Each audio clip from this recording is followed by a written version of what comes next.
Hello, love. Goodbye. Yeah. Sabi nga nila, sabi ni Barry Manilow, sometimes goodbyes are not forever. Oo, di ba?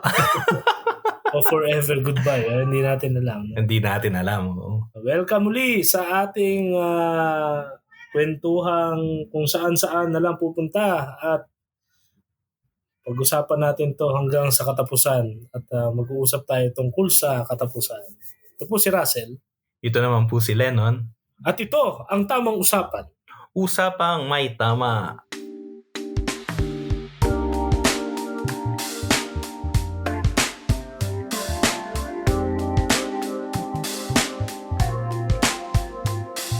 Yan, Sel.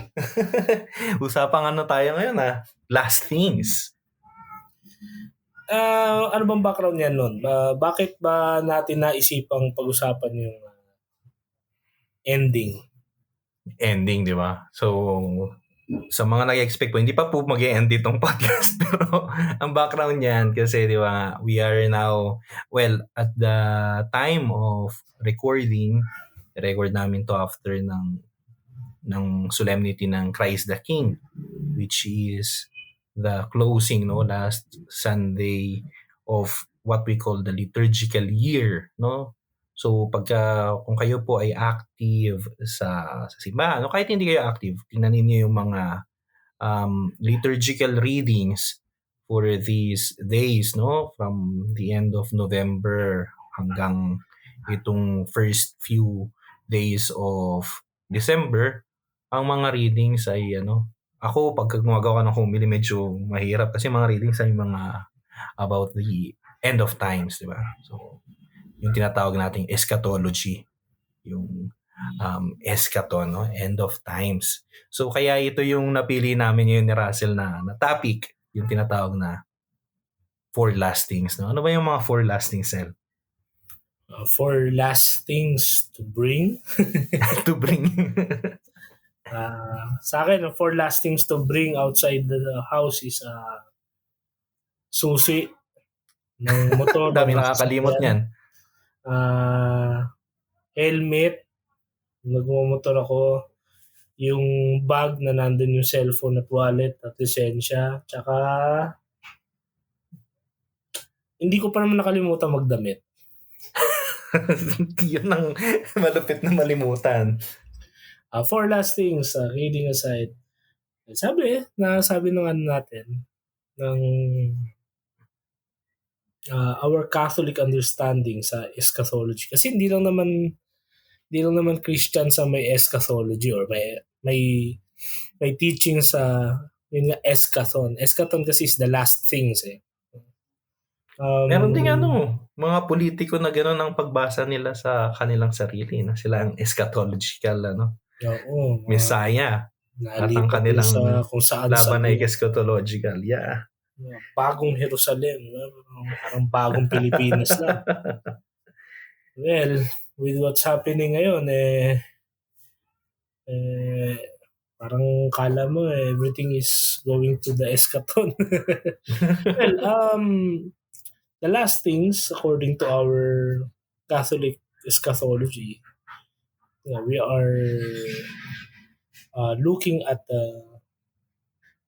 death, judgment, heaven, hell. Yan yung four last things. Pero we cannot discuss it without also mentioning yung purgatory, yung second coming, and of course, the very heart of Christianity, the resurrection. Resurrection, yeah. Is it still a relevant thing? Ikaw nun, sa palagay mo, relevant pa rin ba ang eschatology, especially with this life, with the current state ng mga bagay-bagay na YOLO, you only live once. Ano pa ba yung mga sikat na ngayon? Yung atheistic na natin na society, no? Parang relevant pa rin ba? Gaano ka relevant yung eschatology? I think more than ever, Actually, dapat nga ano yun palagi naman talaga kasing relevant ang eschatology. Although we are living in a highly secularized world, di ba? Pero at the same time, ito rin, isa rin to sa dahilan kung bakit natin napili itong topic na to Kasi maraming maraming tao, especially sa listeners natin na very interested dito sa topic na to. Ang problema kasi at this moment in time, may tatlong problems no sa eschatology, sa pag-unawa ng eschatolohiya ngayon, yung sa panahon natin. So first is yung importance o yung value ng tinatawag na eschatology of desire, no? Kailangan nating mabawi yun, ma-recuperate yun, yung saan nanggagaling yung desire as a source, no? Or as a, ano bang fuente sa Tagalog? As a bukal, bukal ng hope, no? Desire to transcendence, no? And then we have the problem of the necessity of a narrative, a new narrative or a new myth. Kasi yung mga minana natin ng mga narratives no about especially sa four last things, yung imagination natin ng popular culture na imagination natin ay hindi na ganun ka um, hindi naman sa hindi nakaaya-aya. Siguro hindi na siya ganun ka-attractive para sa mga tao ngayon, no? Sa culture natin. So, kailangan natin ng myth. Ito, isa rin kasi problema kasi yung term na myth ay naging negative na after ng tawag dito, ng ilustrasyon. Anong Tagalog? English na minsan nawawala talaga yung English ka. Yung enlightenment, yeah. After ng enlightenment, parang na-degrade yung mga words na myth. Dahil ba sa mga vegans yan? Bakit? Ayaw na nila ng meat? Well, yung mito. Oo, galit kasi yung mga vegetarians yan kasi mga enlightened na sila. Well, interestingly, yung eschatology kasi, it's mentioning nga yung myth, no?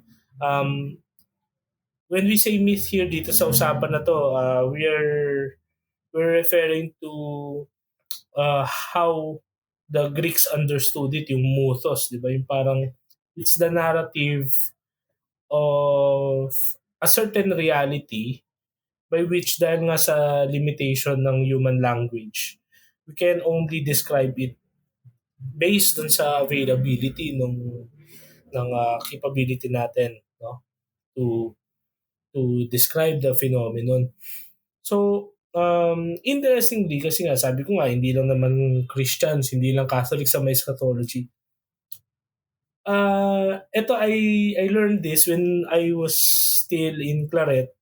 Pinag-aralan namin yung psikolohiyang Pilipino. And part nun yung ethnography. Tama ba? Ethnography ba? Parang the study. Tsaka Filipino anthropology actually. Yung konsepto natin pala, kaya pala ang tawag dun sa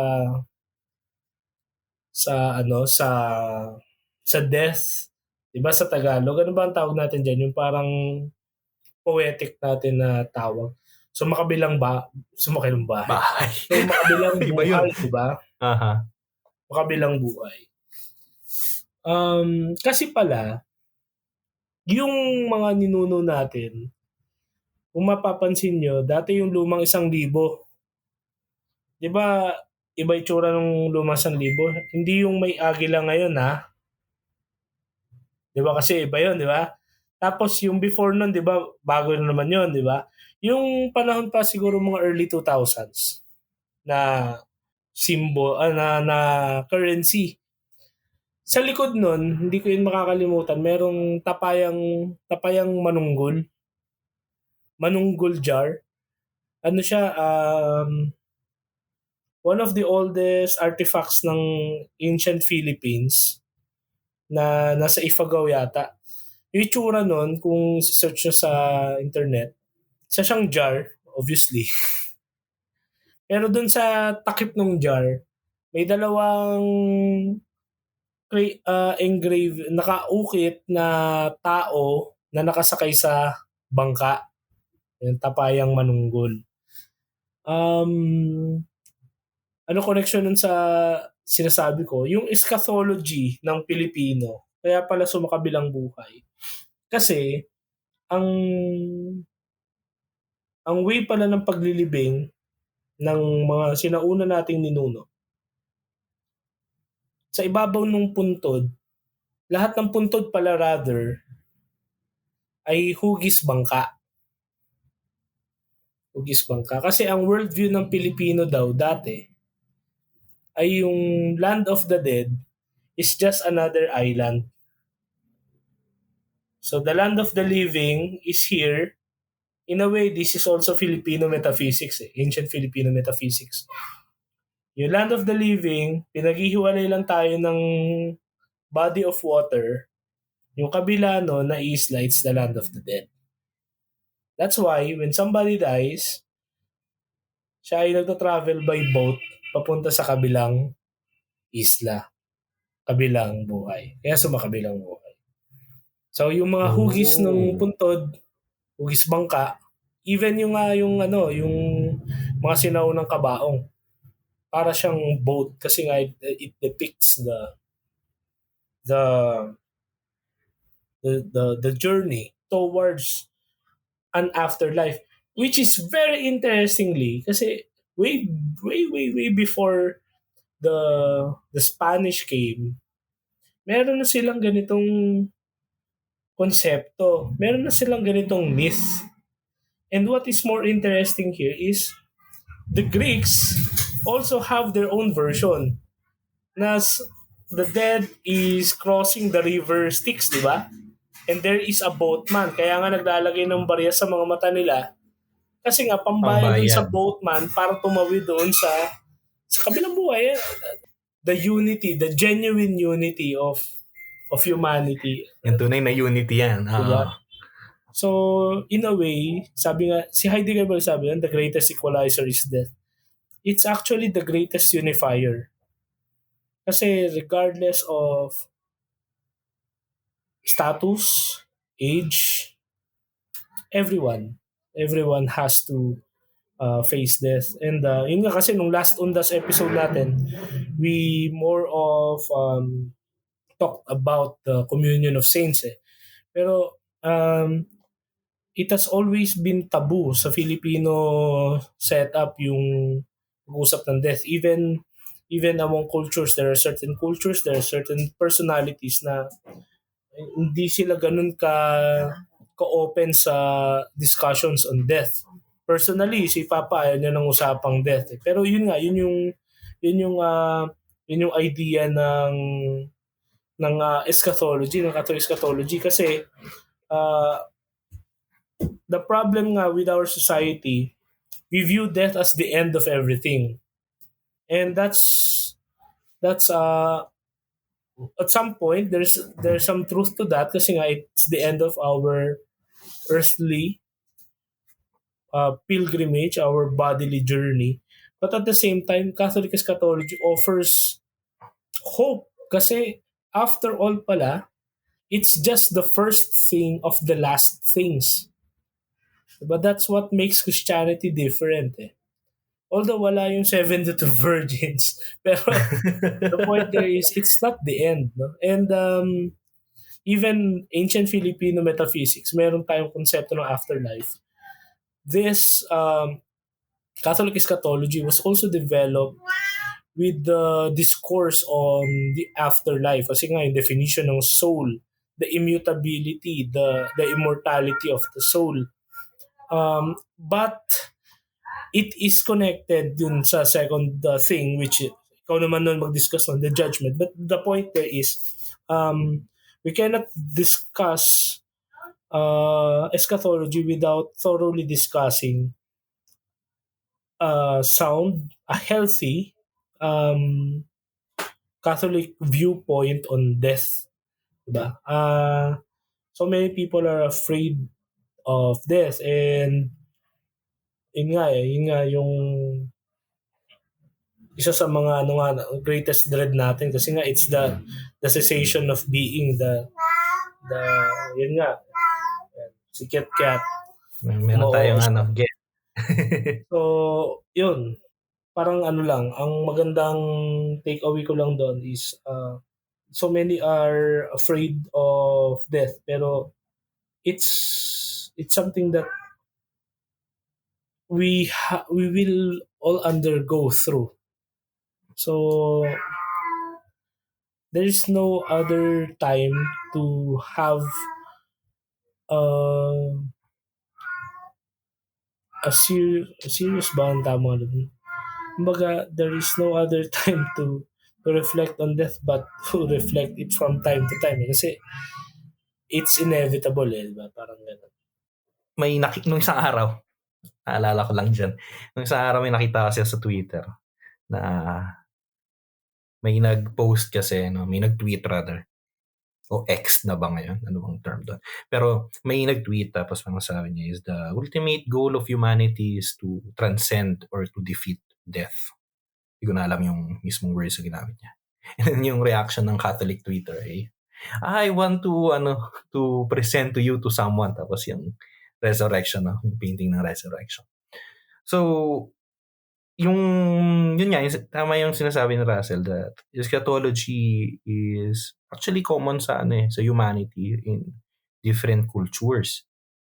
Mas napayaman lang siya, especially yung ating imagination, nung Catholic imagination or Judeo-Christian imagination rather, ng eschatology, no? So for example, sa art, walang H yun, art, sa art, marami kang makikitang mga examples niyan, no? So for example, isa sa mga favorite ko yung Judgment ni Van Eyck, o kaya yung kay Fra Angelico, o kaya yung sa Sistine Chapel ni Michelangelo, no? Tapos meron ka rin yung mga kakaibang paintings ni anong pangalan nito? El Bosco tawag namin dun sa Espanyol. So, eschatology, biblically, no? Saan ba nanggaling yung term na eschatology, no? Nanggaling yan sa Ecclesiasticus, o sa English kasi ang gamit natin ay Sirach. Sirach 7:36. Ang sabi doon is that, basahin ko dito yung English. In all you do, remember the end of your life, and then you will never sin. Yung the end na yan, yung remember the end of your life, sa Greek ay ta eschatatu. Yeah. Na translated sa Latin, translate ni St. Jerome as nobissima. Kaya nga yung Latin term para sa four last things ay nobissimas o nobissimus. So, itong term na to, nung nobissima o ng taiskatatu, ang curious dito is that it is not an end na nandoon, nasa malayo, na kung saan ka papunta. Rather, it is something na present sa ngayon, sa iyo, sa configuration mo at the moment. It's present. It's always present. And you are going there, but at the same time, it is already in you. Parang ganun. Ewan ko kung I'm making myself clear, no? So, what it means is that, yun nga, na niya Russell kanina yung kay Heidegger, di ba? Na death is a unifier or the equalizer. Kasi it is something that we cannot escape. It's something na common to us, no? It's something na siguro if we can think of anything that everyone will pass through, that will be death. Pwede lang tayo extend, pero there will always be the end, no? So that's the idea of eschatology. But it's just about the end. It's not only about the end, no? Para sa Catholic eschatology. So aside from Sirach, we have Corinthians, 1 Corinthians 15, which says na if Christ did not rise from the dead, then vain is our faith. So, what does it mean? Na yes, there is death, pero there is also the hope of the resurrection, no? Na hindi yun pwedeng mapaghiwalay, yung dalawang yon. Which is, I think, what is behind. Yung paghihiwalay ng dalawang yun, I mean, yun yung nasa likod nung nung tabu. I mean, oo, tama ka, Sel, na sa Pilipinas, minsan we do not talk about death kasi parang, huwag mong sabihin yan, parang gano'n. Pero at the same time, maswerte tayo kasi we still celebrate it. What I mean is that, for example, undas, o kaya kapag kami namatay, we do not hide death, no? We still... If I may interject, yung nga yung I think that's the message that we are trying to convey, na we can still have a healthier perception or understanding of death. The problem is, well, personally, the way I look at it, we quote unquote celebrate death, pero it's a little superficial. Bakit? Kasi it's just something that we say, but we don't really actually do it or believe in it. Like, diba, what we're saying well, pasensya na kayo kung naririnig yung background noises eh. This is the real situation here, and yun, naglalaro yung mga bata dito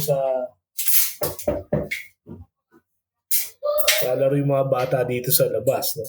Sorry. Welcome to Taguig. And I'm proud naman ako sa bayang tinubuan namin nila, no? Wala tuloy ako. Yun nga, parang superficial yung coinage na we celebrate death. Actually nga, yung sinasabi nga ng mga prosperity people, ng mga mayayaman. Well, sorry ha pare, pero I might be wrong, pero you can correct me. Yung idea nga na we celebrate the life of this person, that it's a luxury that people with money do. Kasi technically, when somebody dies, part of us die along that person, and grieving is real, grief is real. And kaya nga din ko sinasabi na medyo superficial yung word na we celebrate the life of this guy or this woman. I need enlightenment sa part na yan. Yes, may certain parts dito sa Taguig, sa may Tipas, pag may burol, may musiko. And other parts of the Tagalog regions, I guess. Pero yun nga at the end of the day, we still fear. I think fear is the most dominant feeling when we're speaking about death. We're just afraid of it, regardless of what's really going on in our lives. Spiritually, most of us are afraid of death kasi we know we're going to hell. Dahil sa mga memes na share natin, sa mga videos na tumawa tayo when somebody had a misfortune or whatsoever. Diba? Physically, we're afraid because we think we're still too young. I remembered a friend, and ako I can relate, but not so much. parent na kasi siya. So, meron na siyang baby. Nung isang beses, nagkukwentuhan kami, sabi niya, alam mo pre, ano eh, nung single pa ako, nung dalaga pa ako, wala akong pake kung anong oras ako uwi, kung ilang bote yung pwede kong mainom, yosi pa kami nun. Parang ganun ba yung sinasabi niya? Pero ngayon may anak na ako, parang kahit nga mag-commute, natatakot na ako kasi sa mga nangyari. Parang hindi na kasi sa akin lang yung buhay ko eh. Parang ganun. Meron siyang ganung sense ng sensitivity and yung dread of death, no? Mas nag-intensify kapag meron ka ng something precious sa'yo na pwedeng mawala or ikaw yung mawalan. Yun yung ano ko, yun yung parang apprehension ko when we're trying to have a discourse on death.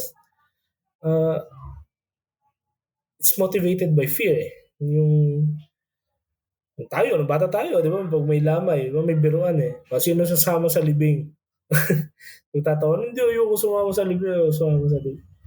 Diba? Parang pag kumain ka ng food sa lamay, bawal mo siyang iuwi kasi something bad might happen. And nung time nga ni Lennon dun sa Hagonoy, mayroong silang tinatawag na tumatalo ng patay. And it has become a local scare, parang siyang pandemic scare eh, na nagtatalo na ng patay, kailangan magprosesyon and so it's fear pare. So how can we genuinely celebrate if we are afraid? No, kaya yun yung parang ano dyan. I would like to believe na that's what actually the resurrection did. Pero paano ba yun? Nagsisingkin na ba sa atin yun? Actually, pre, what I mean na we still celebrate death sa Pilipinas is that we do not hide it.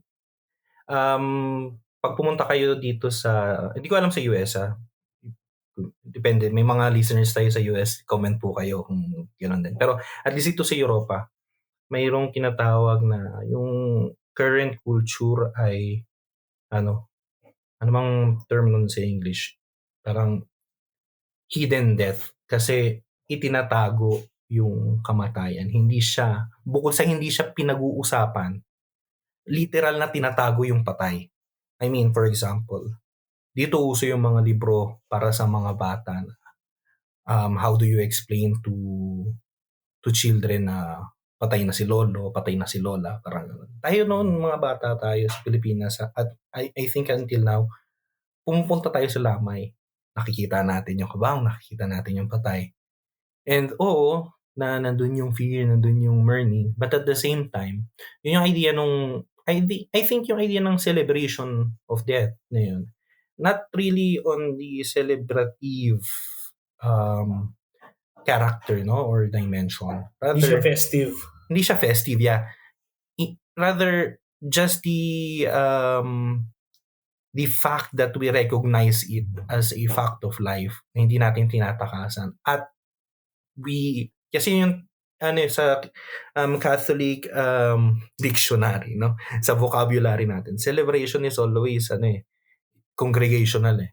So pag nag-iipon-ipon tayo bilang bayan ng Diyos, ganoon din bilang pamilya, nag-iipon-ipon tayo. Ganoon ang nangyayari sa Pilipinas kung may namamatay, di ba? Nagiging siya, family reunion. Now, dito ang sitwasyon ngayon dito sa West, especially dito sa Europe, is that tago.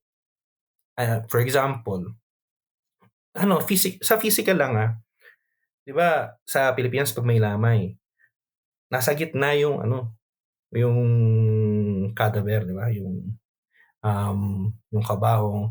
Tapos normally pagpasok mo, kung gusto mong pumirma dun sa sa loto, sinusunod din. I mean, pirma ka dun sa guest book. Then, dediretso ka dun, 'di ba?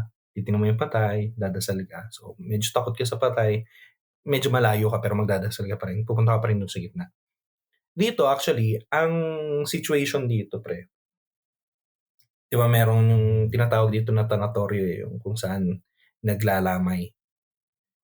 Pagpasok mo doon, ang unang makikita sala, yung patay, nandun pa siya sa isang gilid, para siyang letter L. So, papasok ka pa doon sa parihabang bahagi ng letter L kasi yung sala Sasadyain mo. yung sasadyain mo. Tapos nakahiwalay siya kasi hindi ka makakalapit dun sa kabaong. Kasi mayroong glass na nagse-separate sa inyo. Nandun siya sa kabila. Ano nangyayari ngayon? Normally, maraming mga taong bumibisita pero nandun sila sa labas. Either nandun sila sa sala o nandun sila sa labas, sa pasilyo. Doon sila nagdadaldalan. Bihira yung mga nananatili dun sa harap ng kadaper, no? And also, tayo sa Pilipinas hindi natin pwedeng iwanan mag-isa yung patay, di ba? Dito may cut off, may ganung di ba? practice, no? Dito may schedule. So pagdating ng mga alas 8 ng gabi, bye-bye na kayo, uwi na kayo, sarado na yung yung lamayan Balik na lang kayo bukas ng umaga. And yun nga rin, mabilis. So one day, na kaagad, incinerate o kaya living na kaagad. So yun nga, mayroong ganung sense ng pagtatago ng kamatayan at ng patay. So siguro lang naman, it is a product nung paghihiwalay natin ng death tapos nung hope for the resurrection, no? Tayo as Filipinos, we are deeply conservative, deeply Christian people. We still have that hope of the resurrection. Pero tama ka, pre, na yung ba talaga ay paniwala natin sa bibig lang o paniwala natin sa puso rin? Kasi sometimes we profess it with our lips pero hindi tayo ganun ko-convince. And that's very human. That's not bad. Kasi that's very human to fear the end, to fear death, no? Especially yun nga, naano mo kanina, pre. Isa rin yan na nung isang araw pinag-usapan natin to, na ang problema kasi para sa katulad ko, sa isang religious o sa isang pare, na wala kaming walang dependent sa amin na personal, I mean. May kamag-anak kami, pamilya kami, may parents kami. But still, it's not like having children So, in a way, quote-unquote, though hindi siya ganun ka-perfect to term, no? Quote-unquote, ay walang mawawala sa amin in a way. So, that's why yung pagtingin namin sa death is something much more mas may tinta ng hope for the resurrection, no? While at the same time, people who have responsibility, who have people dependent on them, especially parents, for example. A parent is someone especially kung nagkaroon siya ng near-death experience, ay mas preoccupied siya doon, mas takot siya doon. Not really so much na takot siya sa death in itself, pero takot siya na mawala at maiwan. Yun yung term, di ba? Lagi. Yung may maiwan ka. Yung regret ba nung may maiwan? Maiwan mo ng anak mo, maiwan mo yung mga dependent sa'yo. So I think doon ang gagaling yan yung fear, especially sa maraming tao ng death. Kasi nga, yan nga we are all aware of the reality of death, the reality of the end. Kasi nga, katulad ng sinabi natin kanina, eschatology is not something beyond na pupuntahan mo. It's something na may kinalaman sa present mo. Death is always with us. Death, judgment, the four last things. Or dubissimas. Mas gusto ko pala yung pala, gusto ko sabihin yun. Mas gusto ko yung term ng eschatology or ng nobissima kasi pag sinabi four last things, parang parang set in stone na yun na yun, either yun, doon ka pupunta o doon ka pupunta. Tapos wala nang effect sa present mo. No, it's something na may effect sa present mo na may effect sa, di lang may effect, na present sa present mo, no? So, papunta ka doon, pero at the same time, nandun na siya sa'yo. Parang gano'n. So, ano ba itong mga pinagsasabi? Ang dami ko, no? Ayos nga eh. Ayos nga eh. Kwan nga, it helps. Yung background nun, yung sinabi ni Lennon. Actually, magre-record dapat kasi kami, pero yun nga, hindi na kinaya. Pagod na rin kasi nga, gabi sa Pinas noon. Tapos may commitment siya noon. Sinasabi ko lang naman nun, well, dahil dyan, shoutout ko pala kay, shoutout kay Laila, no? Si Shell. Hello. Ayun nga, kasi having a child is different from having your parents, your siblings, kasi they were there. When you come along, di ba? Ibig ko sabihin, wala silang ganung dependence sa'yo. Otherwise, depende sa situation, of course, case-to-case basis. Pero, in the natural scheme of things, iba yung iniluwal mo eh. That child, that baby is helpless without you. And in a way, kaya ako lang nasabi, among the priests and religious, wala silang anak eh. Walang nagre-rely sa kanila fully to survive, to fend for their life, diba, sa mundo. That's why, in a way, I hope it's not offensive, but in a way, people like priests and religious, they take death lightly. Kasi they've got nothing to lose eh. Wala silang ganung kalalim na bond sa isang tao or sa isang specific na relationship. And I think I do not know honestly kung if it touches the rationale of celibacy. Gusto ko na tumbukin niya, kaya ako rin nabanggit kasi ever since Christianity or the Catholic faith began intense dialogue with humanism, yun yung nawala. Dahil nga masyado na tayo nag-focus doon sa humanism, sa humanistic values, attributes natin. That fear of death is valid and it's inevitable and it's the dread, what you feel is valid about it, etc. Blah, blah, blah. Yung no daw. Yung attitude ng early Christians is would like to suggest otherwise. When they were being persecuted, sila yung nag-ahanap ng martyrdom eh. And anong meron noon? They have their families, diba? They have their... Yun ay dahil iba yung valuation nila sa relationships. No? They value the faith more than their earthly life, no, or connections. That's why they've got no regrets, diba? Yun. Kaya ako inabanggit. Pero 40 minutes, tapos isang ting pa lang. Mabilis naman tayo. Iba, no? Yung iba naman kasi nabanggit naman natin sa ibang episodes, pero maganda kasi sana na merong isang specific episode na nakadedicate for. So, judgment, I think mas maganda kung ikaw dito mag-discuss nun. Judgment, no? So, kadalasan kasi pagka sinabi mong judgment, parang ano ka agad eh. Judgmental, di ba? Parang may negative connotation tayo. Sa justice, sa judgment in general, no? However, sa Christian understanding ng judgment, yung judgment ay final judgment, no? Yun yung meaning natin sa judgment na yan. So, final judgment is very much linked, no, sa idea nung tinatawag na parusia o the definitive second coming, no, of of Christ.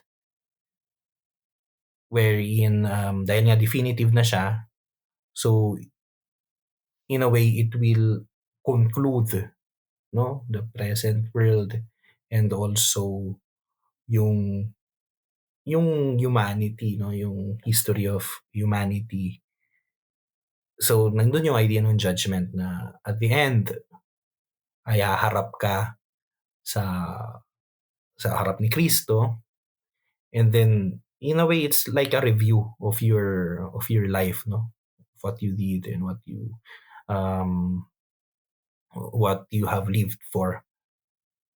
Now, justice, yun muna before tayo pumunta dun sa idea ng judgment o ng final judgment o eschatological judgment. Justice or God's justice, when we find it sa Biblia, no? Sa salita ng Diyos. Kadalasan we think about it or we interpret it as in a way counter or opposite nung mercy, no? Nung mercy, God's mercy. Kaya nga may mga who am I to judge? May mga ganyan, di ba? Kasi yung justice na yun ay Greek idea yun. Yung ganong justice. However, the Hebrew idea of justice, especially of the justice of God, is more on, pag mabasa mo sa Bible ng justice of God, it's more on God's intervention in humanity, in history. So in a way, the final judgment is God's final or definitive, hindi siya final, definitive intervention in human history. Yun yung idea nung final judgment talaga. Hindi siya lang, ikaw condemned ka. Ikaw malaya ka. Hindi ganon. Kasi yun yung idea ng yung judge ng justice system natin, which is Greco-Roman. Pero yung idea ng divine justice is Hebrew. And it's an intervention of God in humanity, in human history, in favor of humanity. Ang term dyan sa nakalimutan yung term sa Hebrew, pero may term yan sa Hebrew, parang kadosh ata. Tama, kadosh.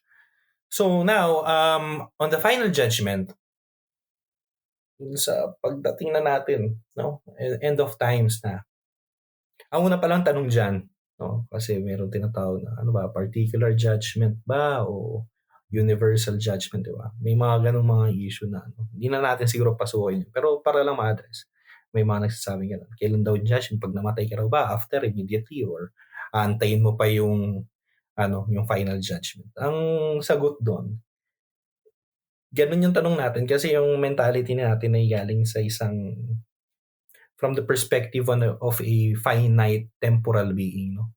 Now we still see time as from the now to the future. However, God is beyond time.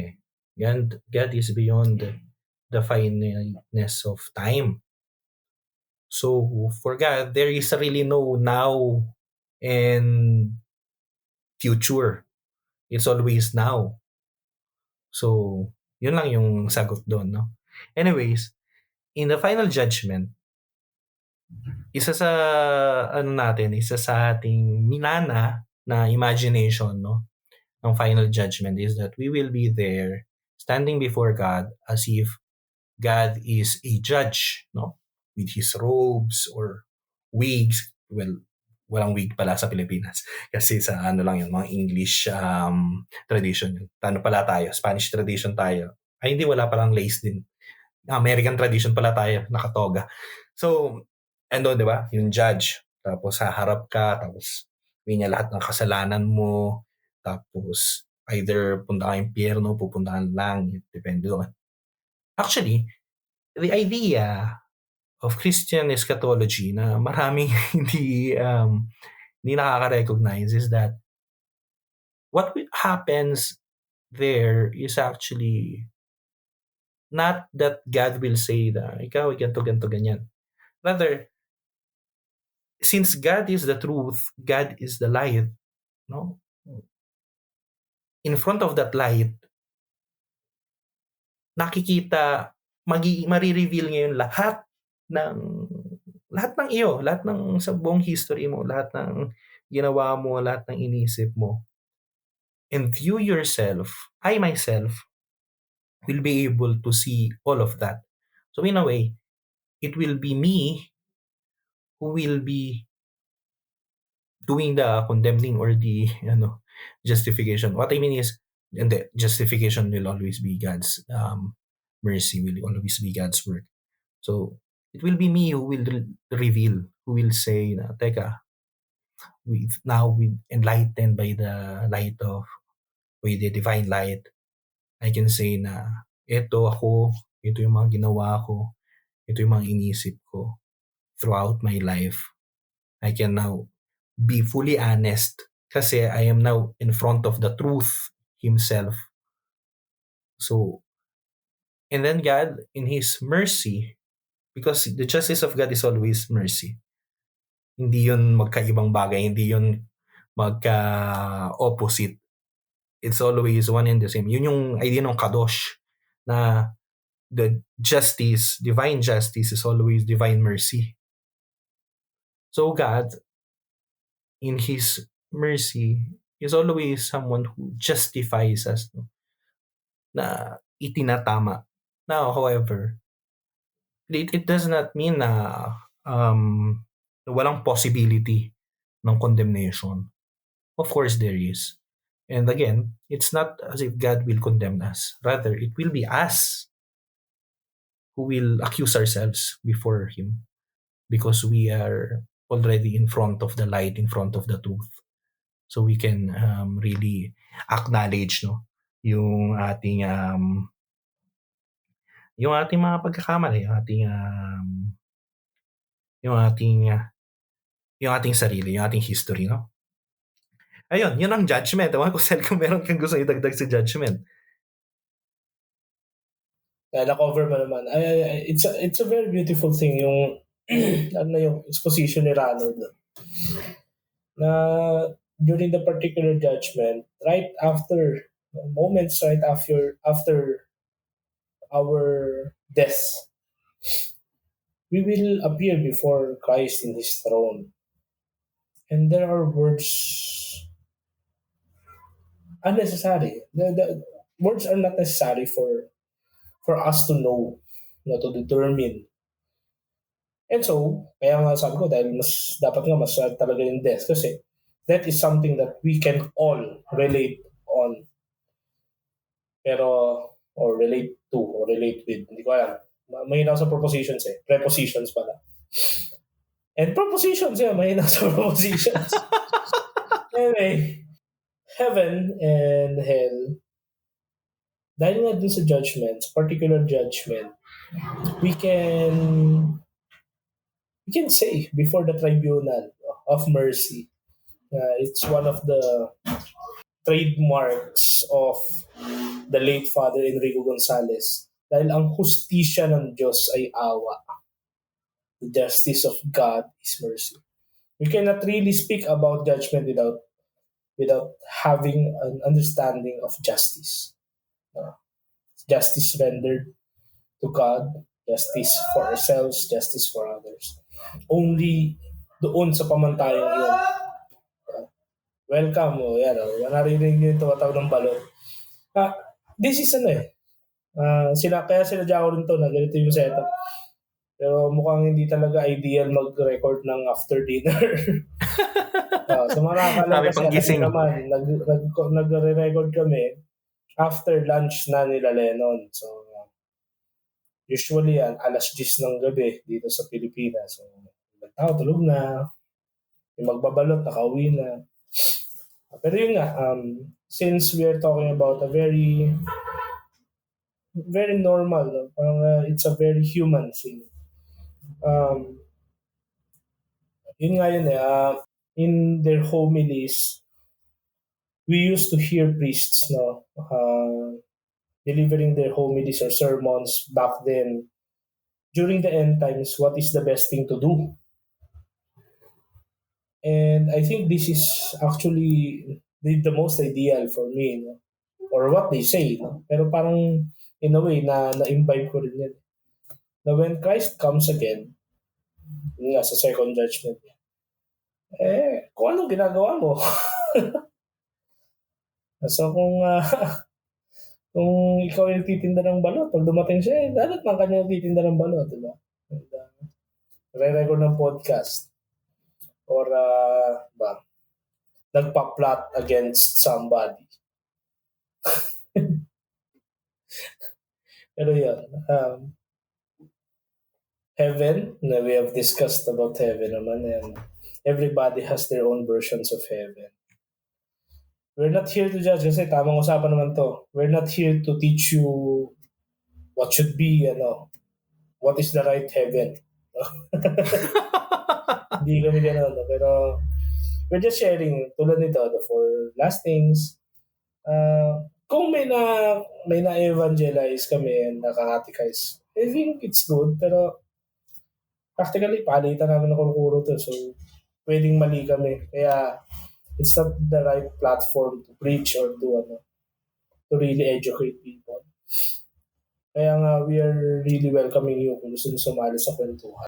Pero, I just want to share yung isa sa mga tumatak sa akin when we were still studying in the seminary sa systematic theology. According to the Protestant C.S. Lewis, yung author ng The Chronicles of Narnia, hell is supposed to be empty nga daw, di ba? Wala daw talagang tao dapat sa hell. Pero if there are kinds of people, if there are people in hell, the kinds of people who are in hell are the people who never loved their entire lives. Or if they did, they only love themselves. Kasi hell is the place without the perturbation of love. Hell is the place kung saan hindi ka magagambala ng pagmamahal. Yung sabi ni C.S. Lewis. And so, ganun. When we face before Christ and we examine our lives, the quality of the life we spent on earth, we will be judged by the measure of the love that we gave. And if benefited others or only ourselves.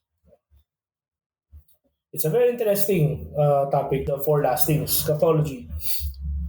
But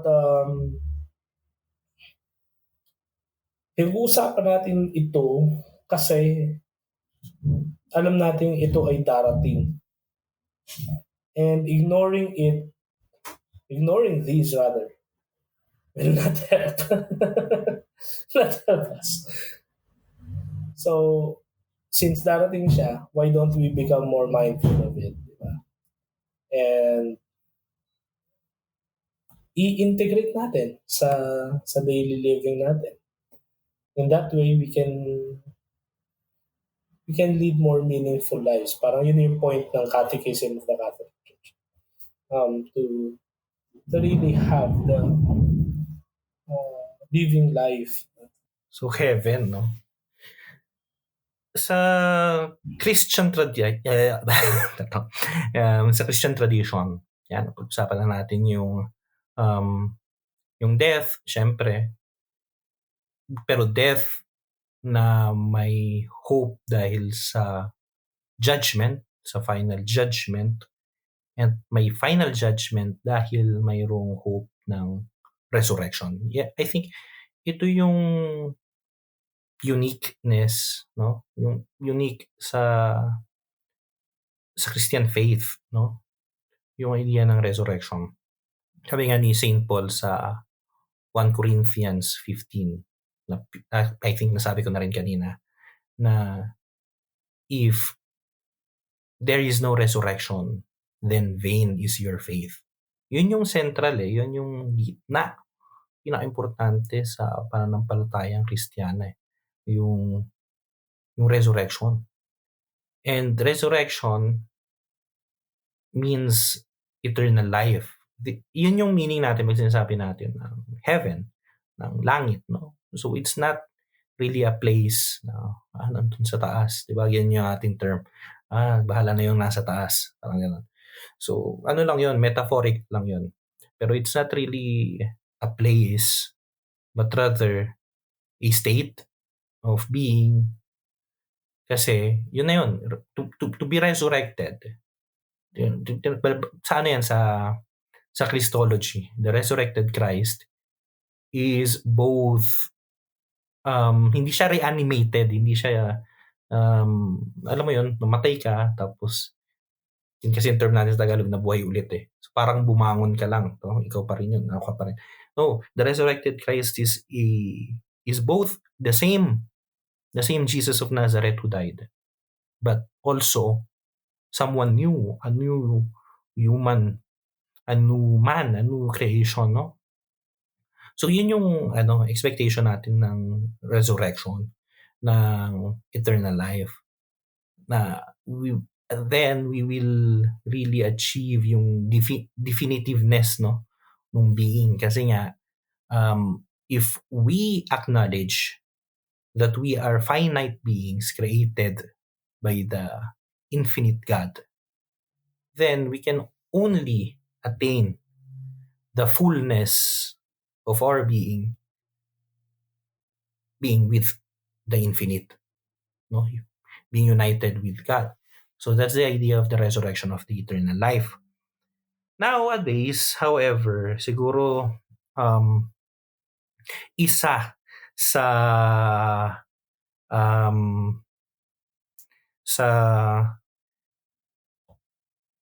danger, no, or is that we confuse it with reincarnation. Maraming mga Katoliko both, no? I think kahit sa Pilipinas, pero dito sa West na they do not think na there is incompatibility between the idea of reincarnation and resurrection. Actually, it's malayo talaga sa isa't isa yung dalawa eh. Especially na pagka dumating kasi dito sa West, yung idea ng reincarnation ng Oriental na matatagpuan natin halimbawa sa Hinduism, no? Ang idea nun yung yung karmic cycle eh. 'Di ba? Yung hanggang ma-attain mo yung nirvana, yung nothingness, 'di ba? Yun yung goal ng Hinduism eh. Now, pagdating nila dito sa West especially, nagkaroon ngayon ng anong term doon, parang synchronism, no? Parang nag-try na i-adapt, no, yung idea ng reincarnation na yun doon sa Western idea ng resurrection. Ang problema mo doon is that it serves well the thirst, no, for a second opportunity. Okay, hindi ko nagawang maayos yung buhay ko ngayon eh. Yung next na gagawin kong maayos. Doon nawala yung yung original idea ng reincarnation ng Oriental, 'di ba? Sa Oriental, yung karma, yung karmic cycle is ang idea nun eh. Mare-reincarnate ka, pero depende sa pinagagawa mo sa buhay mo, yun yung reincarnation mo. Cycle yun cycle. So, gago ka noon, maging ipis ka, kumari. O kaya maging butterfly ka kasi okay ka naman kaso nga lang, mabilisan lang life cycle. I mean, yun yung idea, yun yung original idea ng Hindu or ng Oriental reincarnation. Pero pagdating ngayon, nagkaroon ngayon ng pagdating ngayon dito tapos i-try na i-reconcile dun sa idea ng resurrection. More on naging siya. Okay, may next chance pa naman ako. And siyempre na better, no? So, laging better yung next chance ko, yung next life ko, yung next reincarnation ko. Parang evolution. So, yun, naghalo-halo na ngayon, no? Yung Christian idea ng resurrection, the Oriental idea of reincarnation, and then the modern idea of evolution. Na reincarnation is equals evolution. Hindi yun yung Hindi yun yung idea ng resurrection, ng Christian resurrection. The Christian resurrection is always coming back home. So, ang idea is that we are here on this earth, but we are not of this world. So, we are here, we are actually in transit, no? Para kang, yan na nung kanina, yung um, na ni Russell yun dun sa Filipino or pre-Philippines yun kasi wala pa naman talagang Pilipinas nun eh. So, yung pre-colonial tradition niya nung bangka, di ba? Yung idea ng death as bangka. But at the same time, life is also a bangka. Kasi we are in transit eh. Or if you want a more modern imagery, eroplano. Life, this world is the airplane eh. So nasa biyahe tayo. Going to a destination which is home. And for a Christian, through home is with God. And that is the resurrection. That is eternal life. No? Yung unity, yung communion, definitive communion with God.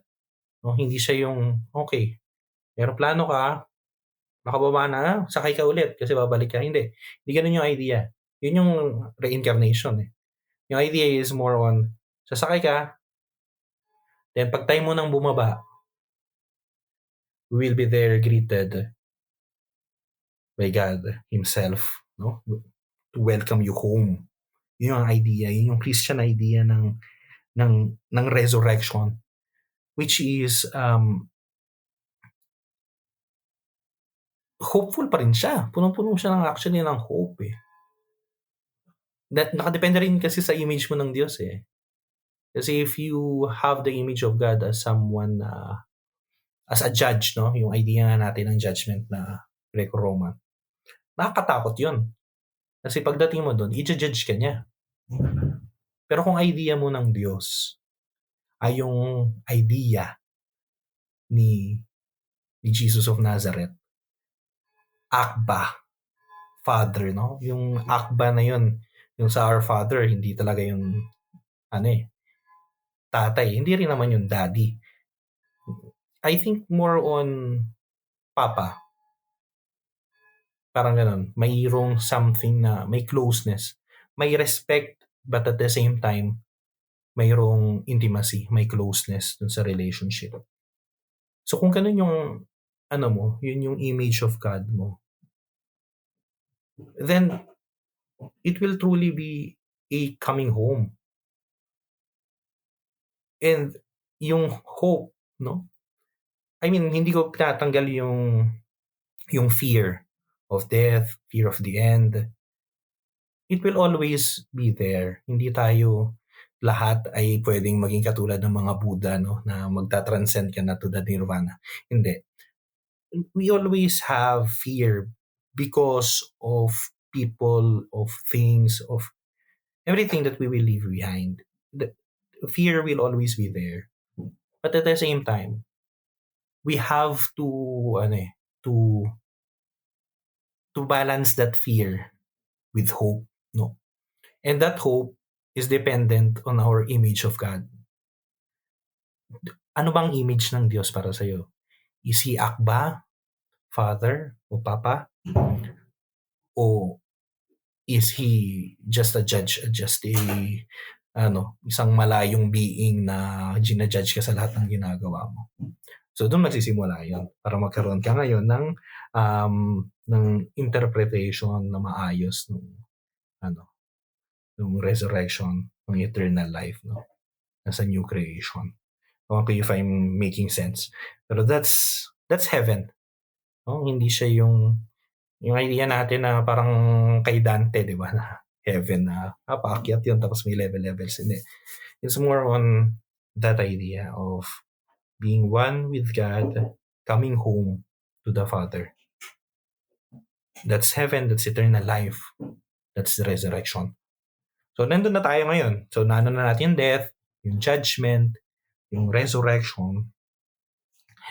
Yung isa na lang yung natin, pre. hell, or siguro pwede rin nating lagyan ng pahabol mamaya yung purgatory, no? Isang mainit-init na ano yun eh, na doctrinal ano. Sige pre, hell tayo. Yun nga, na-share ko rin yung ano ko sa hell eh. Yung hell is as described nga by C.S. Lewis. It's Hell is the other people, sabi niya, no? Ni Sartre. si Jean-Paul Sartre. Hell is a state where you cannot be disturbed by love. So, love here is not yung ano, no? Refer to episode 3. Kasi usapang love yata episode 3 eh. Pinakamabentang episode natin yan eh. Yeah. Love here is yung it's beyond, no? Hindi lang. Not necessarily hindi, but hindi lang. Hindi lang yung romantic sense, but from its shallowest to its deepest form of love. May contention, hindi ko alam kung sino ba yun. Si Origen ba yun? Yung ano ba yan? Apocastasis? Yung ano? Yan, maganda. Sisiyan natin yan. Kasi, para kay Origen kasi, di ba? At the end of the day, at the end of time, even those in hell will be redeemed by Christ. Tama ba? Kaya, yun may mga ganun, no? And contextually, it depends sa context, pero there are some thinkers who are arguing na there is nobody in hell. So, pero it's in nga context, no? Ang context kasi nun, if God, the richness of mercy of God makes it impossible for somebody to really be damned. Pero damnation is real. And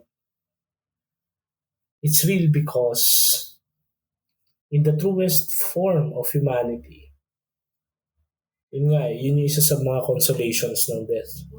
We will be able to see things as they are. And we will be able to fully behold the truth. And we cannot escape the truth. Kasi naka-envelop yun sa mismong reality ng Diyos. Kasi nga, God is truth. So, being truth himself, at the end of our time, in the end of time, we will be able to render an objective judgment of ourselves, an accounting before God. Yun yung isa sa mahalagang aspect nitong four last things. Kasi this is what really defines a Christian. We can, ito rin kasi yung sagot na are we truly free? Diba? Kasi nga sabi nga ni Sartre, man is condemned to be free. Are we truly free? Kasi if we're free, then we can do whatever we want. No, pero the Catholic perspective is we are free to do what we ought to do. And that's two different things. Kasi a Christian, meron siyang sense ng accountability. Kung hindi man sa buhay na to, sa buhay sa kabila. And gusto ko na i-share yung isang napakalalim, for me baka kasi mababaw naman talaga, napakalalim, at the same time, napakamagiliw na understanding ni Francisco Javier sa Impyerno, di ba? Meron siyang kanta yung Pagkabighani, no? Yung may kanta na kinompose halaw sa kanyang panalangin. Pero bago pa na-compose yung Pagkabighani, meron nang na-compose si Eduardo Montiveros noon. O Diyos, iniibig kita. Sabi dun sa dasal ni Francisco Javier, O Diyos, iniibig kita hindi lamang dahil sa aking pag-asa na aking makamtan ang langit kong pita. Ano yung ano nun? Search ko para Kasi ang ganda nung ano eh. Yan, para sakto. Ang bilis lang naman to. Ayan. Sabi dito, si Soc Rodrigo din pala, no? So, O Diyos, iniibig kita, hindi dahil lamang sa aking pag-asa, na aking makamtan ang langit kong pita, at di rin dahilan sa aking pangamba, na kapag ikaw ay hindi ko sininta, ay apoy ang aking kakamting parusa. Diba? Hindi sa yung pagkabigaan nga, hindi sa langit mong pangako sa akin. Ako'y hindi sa langit mong pangako sa akin. Ako'y naakit na kita'y mahalin. At hindi sa apoy kahit anong lagim.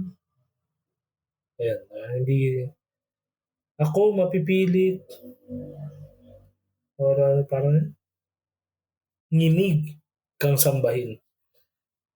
So, the Catholic understanding of hell is way different and far deeper, far more effectual than Dante's, no? Kasi of course Dante, we're grateful to Dante kasi in a way he was able to be educational through his visual illustration, no? Na pero again, like Mutos, no? The concept of Mutos, it's the available language during the time, and even the scriptures nga we tend to really understand hell as a place down there. No, nasa taas, sa langit, nasa taas, kasi nandun yung sky. Sa impyerno, nasa baba. Pero it's something far deeper. And it's a state. It's a state wherein God cannot reach you at all. So, to answer the question, which is hindi no contention kay Origen or dun sa aspect na whether or not there is somebody in hell. Yeah, in a way. Kasi, sabi nga, we all have doors in our hearts and the lock is inside. No? So, if we open our hearts to the promptings sa pagkatok ng Panginoon, ng Diyos sa puso natin, tayo lang kasi ang pwedeng mag-open na. So, hell is the state wherein God cannot reach us. A state where there is no God. So in a way, kung hell is other people, like what Sartre said, pwede. There are just people who really deny God. Pero para sa akin pare, even those who deny God's existence, hindi pa rin siya talaga siguro ka-level sinasabing hell.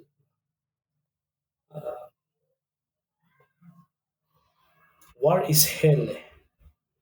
Diba? Pero out of the war, something miraculous is still emerging. Parang ganun, di ba? Parang, So if there's something worse than the worst, probably that's hell. Di ba? See, it's totally polar, totally different from, totally the contrary of the things most good, most beautiful, most peaceful. Diba? Ayun, yun yung ano dyan. siguro pre, more than hell as a state na walang Diyos, no? Na God is absent. Kasi, yan God is everywhere. Diba? As an omnipotent being, God is everywhere. I will affirm na hanggang sa impyerno nandun siya. Pero nakuha mo pre, yun, I think yun yung mas doon yung key. Na hell is more on locking yourself away from God. Kaya wala siya doon kasi sinaraduhan mo siya sa pintuan ng puso mo. Hell is actually, first and foremost, pag pinag-usapan natin yung hell or annihilation, o kung tawag natin sa resurrection ay eternal life, hell will be eternal death. So we have to distinguish between sin or fault, responsibility, and freedom. No? So yung free will, yung freedom, yung liberty, yung human liberty is capable of saying no, definitive no to God. Doon lang gagaling yung possibility ng eternal death. If God is life, diba? Sa profession of faith natin, even the Holy Spirit, Lord, giver of life. So if God is life, and you say no to God, then you are condemning. Kanya, babalik tayo doon. You yourself, I myself, am condemning myself. No? So that is the possibility. The grace, yung grasya, ay ino-offer sa lahat. Ino-offer ng Diyos sa lahat. Pero, dahil yun ay offer, dahil yun ay regalo, then you have to accept it freely, by your own free will. Hindi ka pwedeng i-force, kasi hindi na yung regalo pag finorce sa'yo. Eternal death is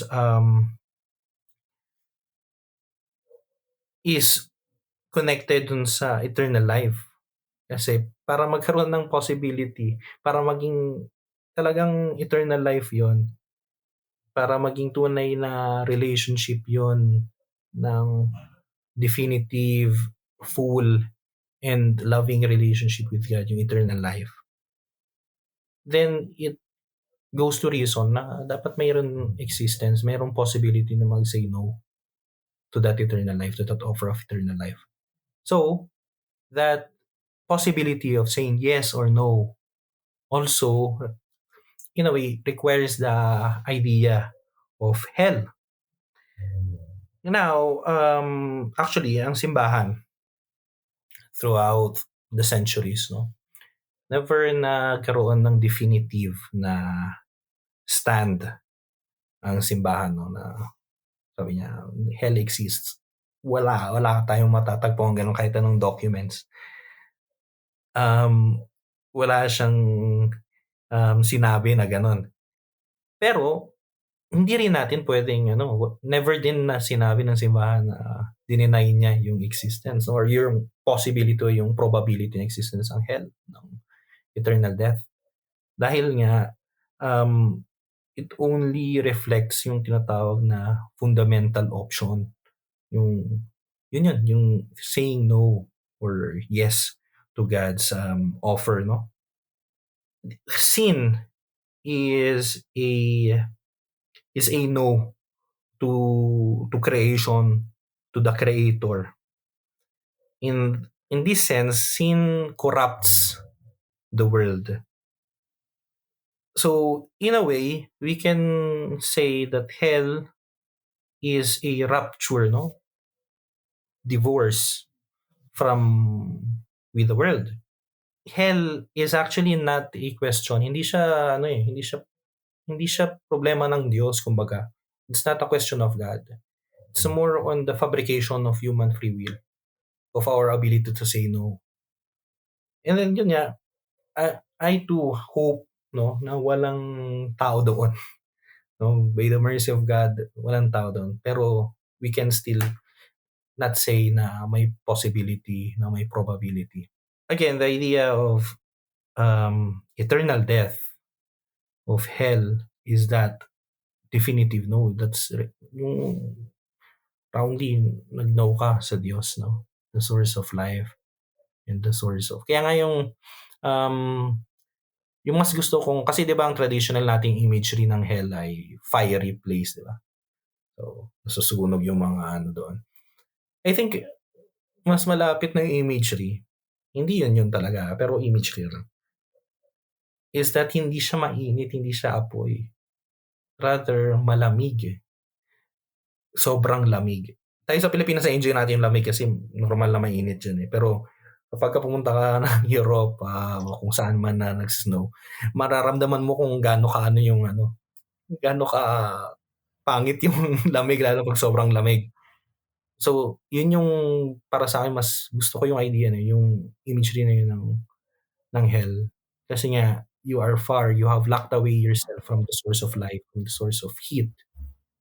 That Interestingly, parang, if I'm not mistaken, no, parang the deepest part of hell yata is not the hottest eh.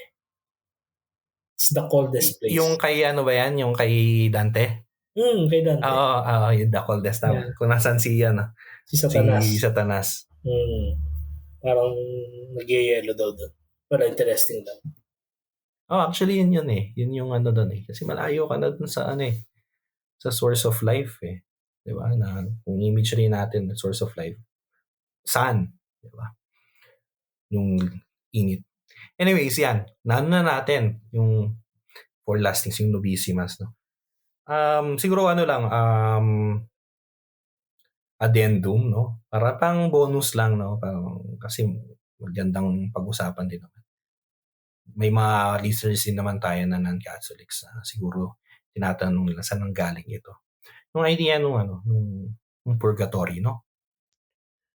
So how should we interpret this, no? Yung doctrine, yung idea ng purgatorio, the purgatory. First, it's not a place.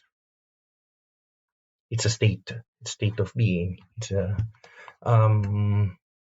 kasi yun yung danger nung pag-imagine sa purgatory or sa heaven and hell as a place, no? As a fixed place. Yan, nabubulol ako. So, purgatory is not a place. Neither is it temporal, no? So, nasanay tayo palagi na merong para mabawasan siya ng 5 taon sa purgatorio. No. Because it's not a place, it's not within this world, no, within the temporality of this world. Therefore, it does not implicate the chronological time that we have, no, in this world. And concerning, kasi pagdating natin sa doctrine ng purgatory, laging yung idea natin, at least yung Western idea, is that of purification, of something to do with penal purification, no? So, yung mga remission of the stains of sins, di ba? Parang ganun yung idea natin eh. Kasi, pinagkaiba kasi sa Oriental tradition, sa Orthodox tradition, at sa Latin tradition, sa Western tradition, yun yung atin, no, sa Roman part of the church, is that yung idea ng Orthodox, ng Greek tradition, is that this, hindi na tinatawag na purgatory kasi after ng schism, nagkaroon sila ng duda, nasuspetsa sila sa lahat ng mga terms na gamit ng mga Latins. So, yung idea nito nila, nung katumbas, nung purgatory para sa kanila is the process of divinization.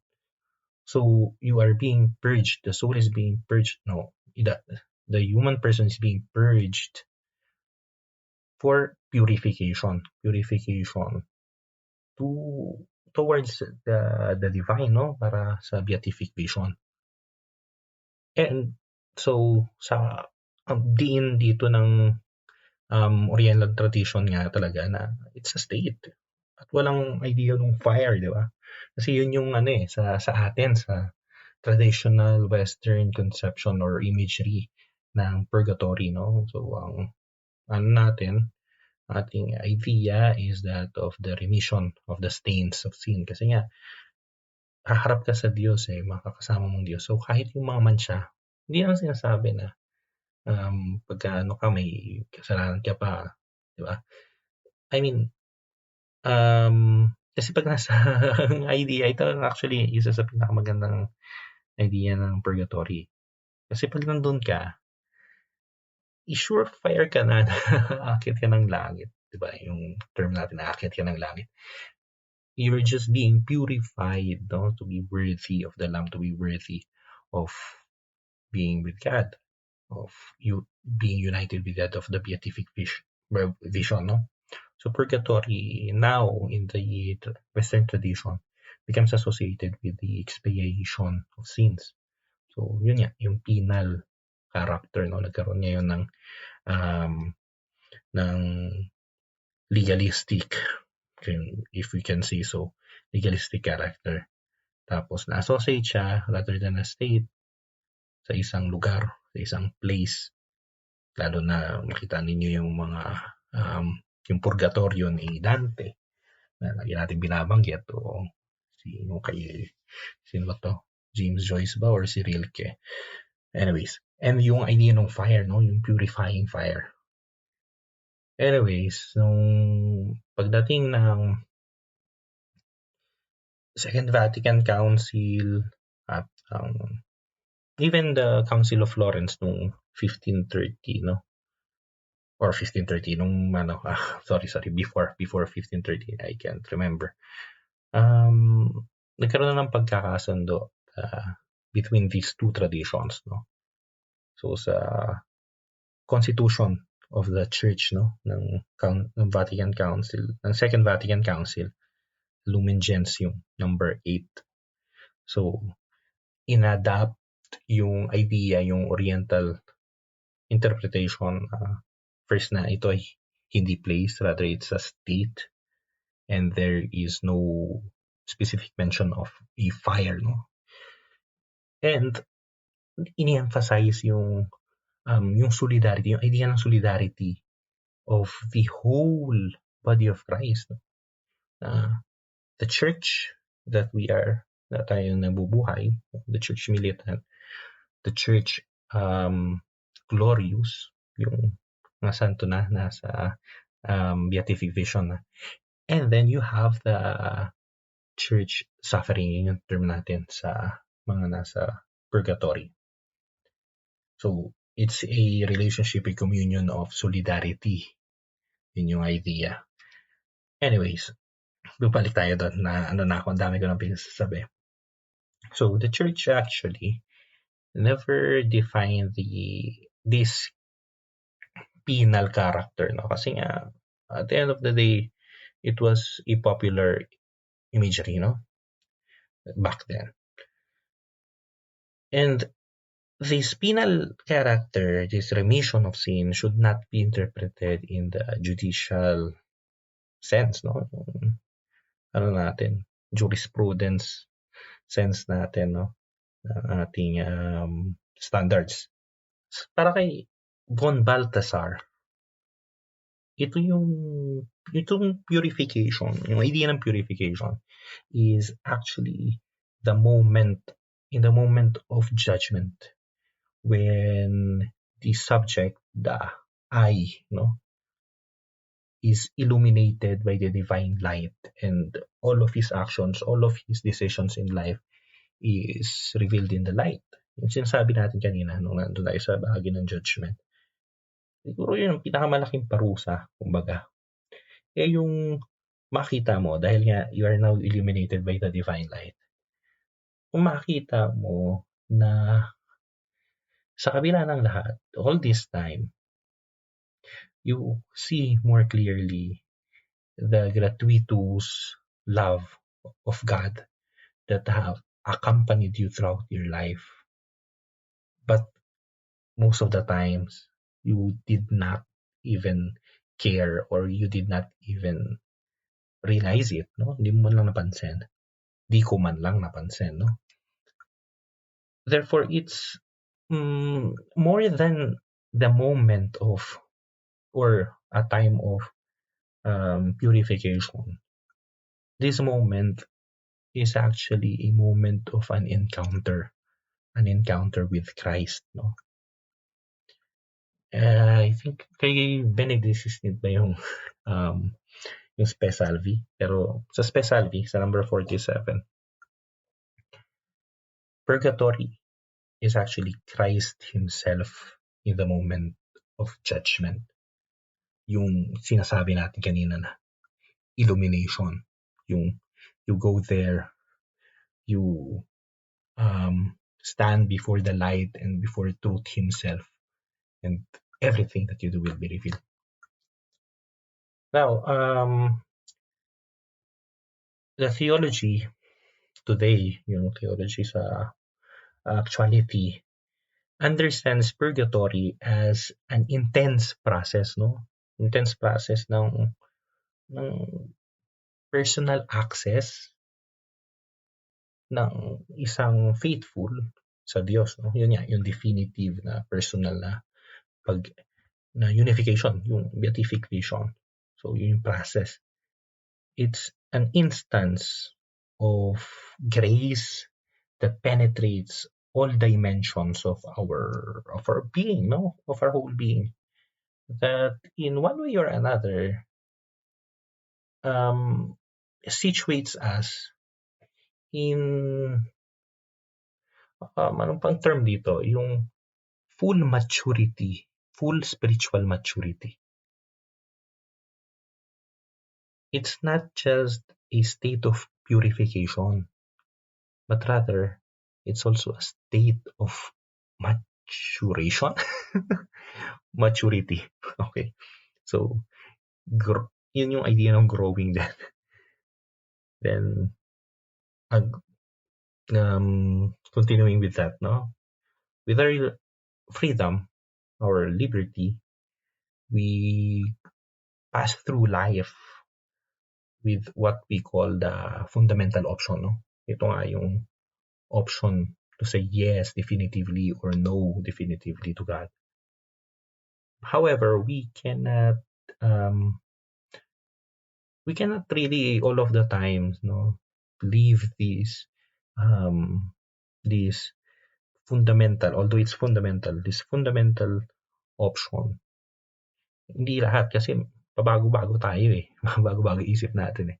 So, the time or that process, no, hindi pala time, that process that we call purgatory is actually what makes it possible, no, na to live out that fundamental option of saying yes to God. And now yun, yung idea nga ng solidarity within the body of Christ. Yung ating suffrages, yung ating mga panalangin para sa mga yumao, yan yung laging nirereklamo ng mga non-Catholics. So, ba't yung nagdarasal para sa mga patay?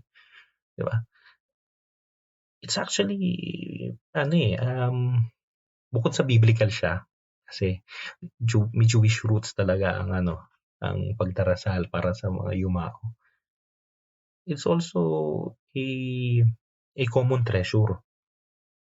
Hindi dahil, okay, papamisa ako, so itong misa na to ay valid para dito sa pinamisahan. Hindi. Idea is that it's valid for all. For the whole communion of saints. The communion of saints, katulad nga nung sinabi natin dun sa episode natin ng communion of saints. The communion of saints includes everyone. Tayo ngayon nabubuhay, yung mga pinanganak dati pa, mga sinauna, o yung mga hindi pa lahat ng nabinyagan. And the suffrage, no, yung panalangin para sa mga yumao, ay isa sa mga magagandang testaments, no, ng communion of saints na ito. Anyways, ang dami ko na pinasasabi at feeling ko ang dami ko nang hindi na akong clear, kaya iwanan ko to kay Russell. Si Russell na bahala. So, dyan nagtatapos ang monologue ni Lennon. Joke lang. Okay, nasabi na ni Lennon yung mga maganda sabihin. Sa akin, personally, the notion and the reach, no? Totoo namang reach. The Rich teaching on purgatory is a personal favorite of mine kasi it speaks of hope, and our world is not really black and white. Baka hindi siya, ginawa mo yan, mali yan, impyerno ka. Tama ang ginawa mo, maganda ginawa mo, langit ka. It's the sign of our times, pero if you can consider watching The Good Place sa Netflix, uh, nabanggit ko to dun sa other episodes eh. Pero sorry sa spoiler, pero dun sa Good Place kasi, they were grappling philosophically on the notion of good and evil. Pero nabanggit doon na someone's good might have been evil for somebody. Like, all your life, halimbawa, ang alam mo, wala kang ginawang mali, wala kang tinapakang tao. Pero, throughout your life, you've been doing something or unwittingly supporting something or conducting something na hindi mo alam may adverse effects sa other parts ng society, ng humanity, o ng environment, for example. Tulad nga nun, yung isang example classic doon, para hindi ko rin i-spoil masyado. Wala siyang ibang ininom kundi almond milk.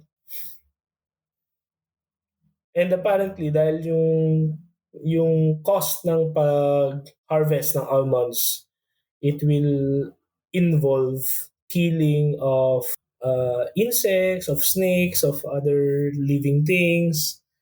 Tapos may destruction din ng ng natural order, ng ecosystem. Meaning, may intent ka to be good, to contribute, pero it actually did harm. It actually did quote unquote evil sa ibang nabubuhay. So, are you actually good? 'Di ba? And the notion of purgatory, it's a message of hope. Kaya nga, personally I'm not mad, I'm not against, I'm not angry, but I'm just curious and napapatanong na ako dun sa other denominations or sects na galit na wala sa Bible yan. It's not true, it's a Catholic invention. It's actually a message of hope. Kasi kapag nasabit ka sa purgatory, alam mo the end of that is salvation. You'll just have to be purified. Kasi nothing enters the presence of God that is defiled. And we cannot all claim na perfecto tayo. Sobrang ang despair eh. Actually, despair as defined by the Catechism, it's actually one of the worst sins. See, it can actually lead to a very grave sin against the Holy Spirit. Despair. Kasi despair is lacking of hope. The absence of hope that God can forgive you, that God can love you, that God can save you. We are actually entering a society, a milieu of despair. Why? Kasi we have the tendency na mag-isip na I'm just this evil, hindi ako magbabago, ganito lang ako, hanggang ganito ako. So better yet, accept my quote-unquote true self. Ito ako eh. I'm doomed. So paninindig ako na. Instead of rising from the situation, we just tend to maglaro na lang doon sa putikan. I do not mean to sound preachy here, but that's my point. Purgatory actually is a message of hope.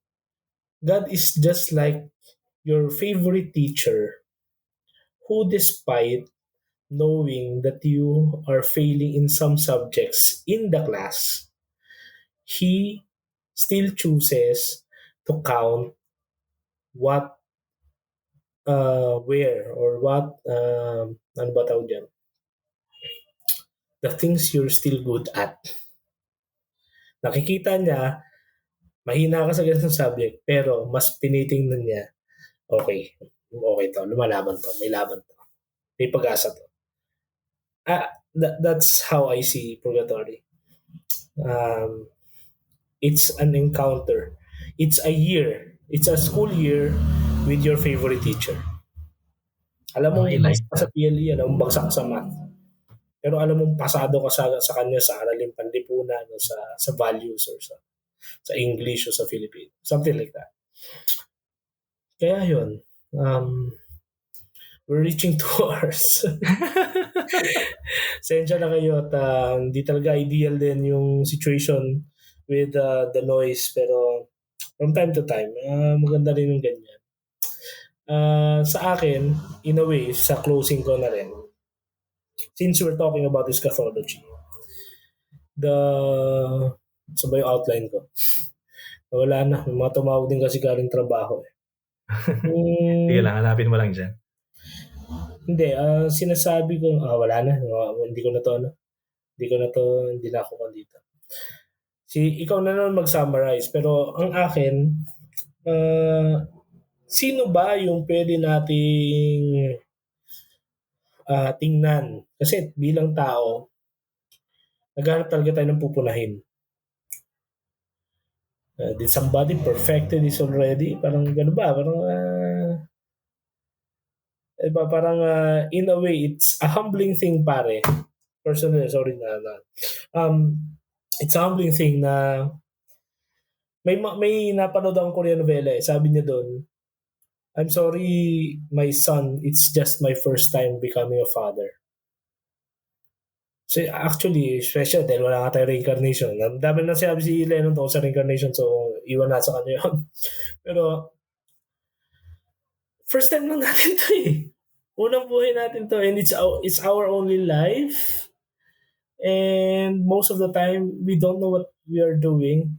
And if we don't know what we are doing, chances are, most of the time also, the others also do not. So let's stop comparing ourselves sa buhay ng iba. And it makes a lot of difference. It makes us more able to really embrace the life that God has given us. Sabi nga ni Agustin, kung sino tayo, yun ang regalo ng Diyos sa atin. At kung ano yung magiging tayo dahil sa buhay na to, yun ang regalo natin pabalik sa Diyos. Kaya, meron bang eschatological icon ng simbahan? Yes. And it's my personal invitation, and of course, ni Lennon, to know someone, to get closer to this somebody whose name is Mary. Mary is the symbol of eschatology. Bakit? Simple lang. Mary underwent the the three last and best things. No?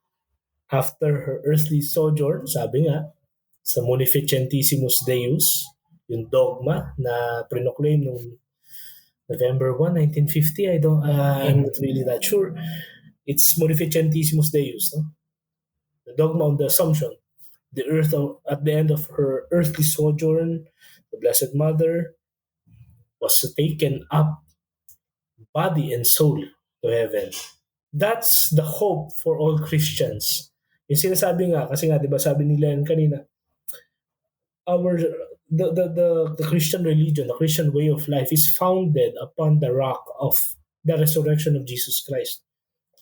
And he's not the same, and he is also the same Christ. It's the glorified body, yung sinasabi ni San Pablo. Pero beyond this, dahil may divinity nga ang Panginoon, the very symbol of eschatology is Mary.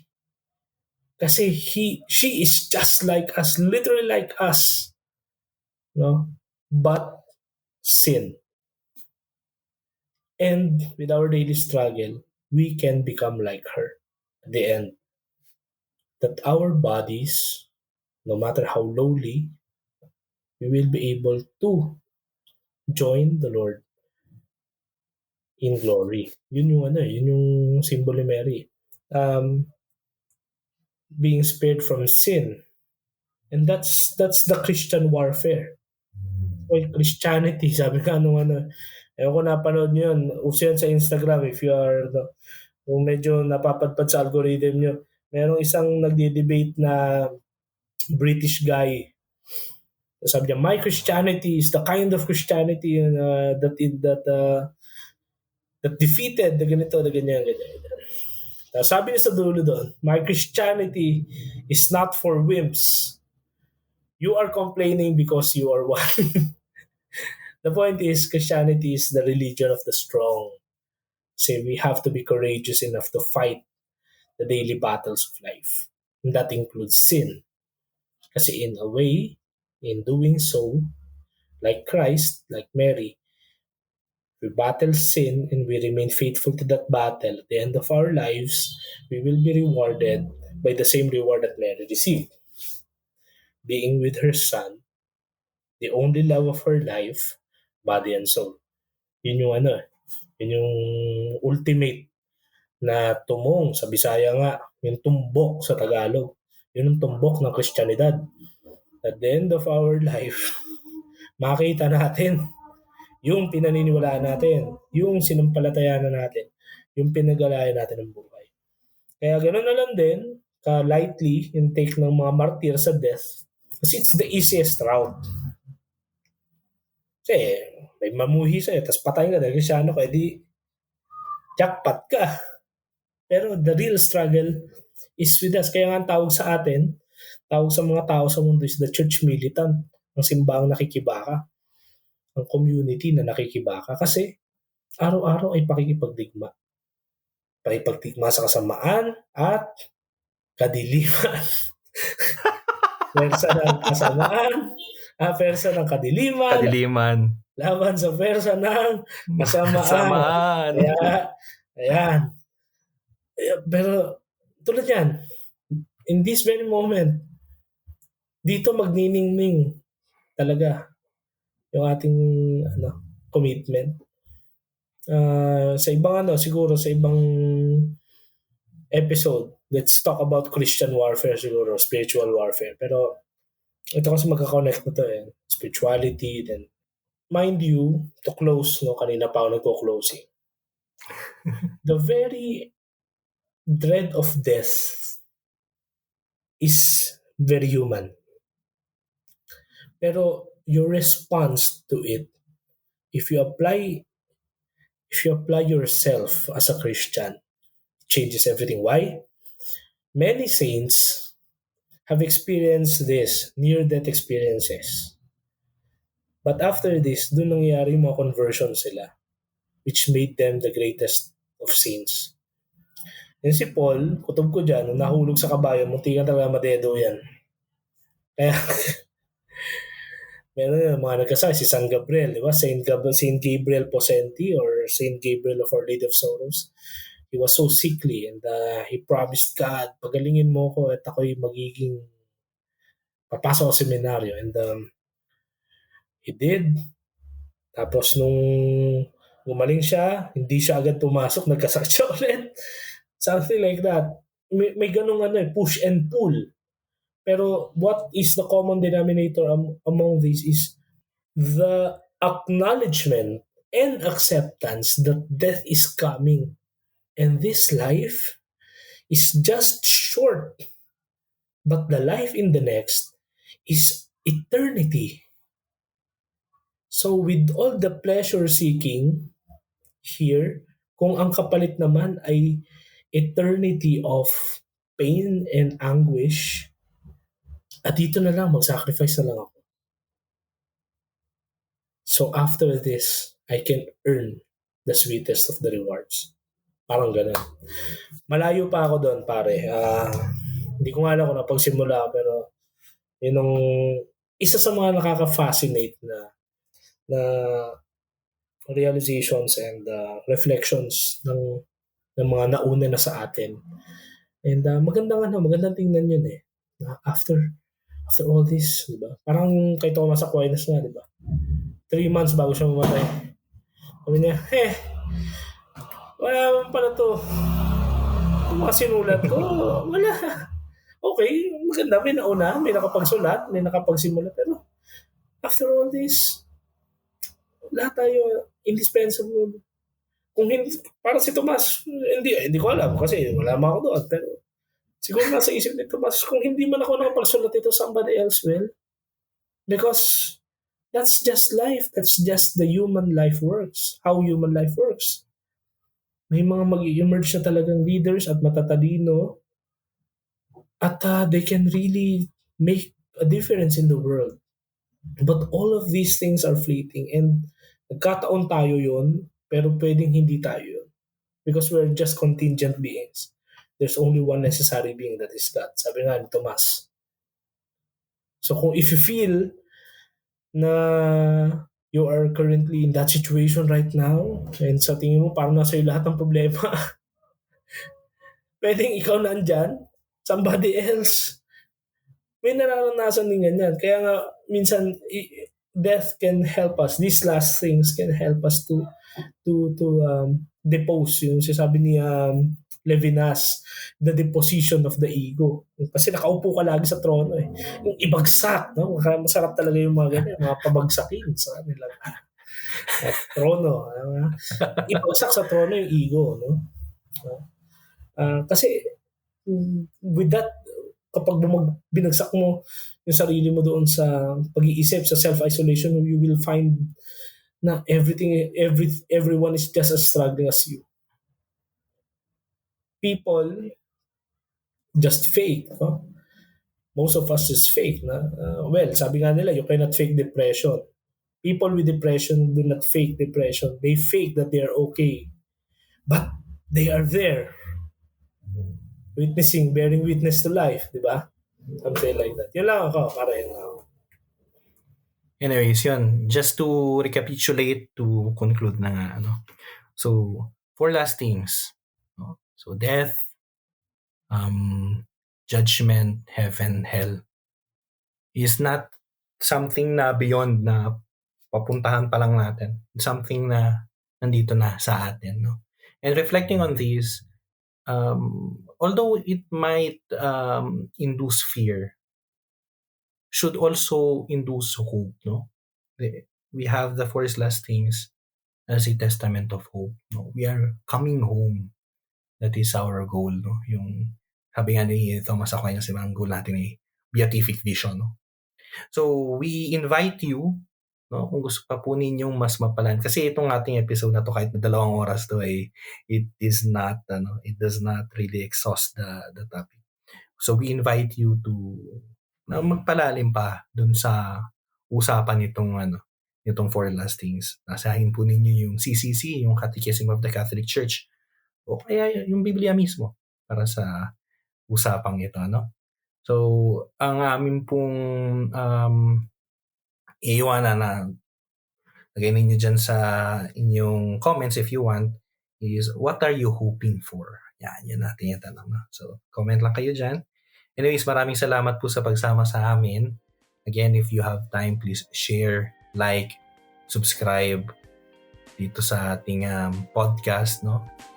And again, we are again here as your favorite background noise, no? Maraming salamat and hanggang sa susunod nating episode. Muli po, ito po si Lennon. At ito si Russell. At ito ang Tamang Usapan. Usapang may tama. Bye-bye.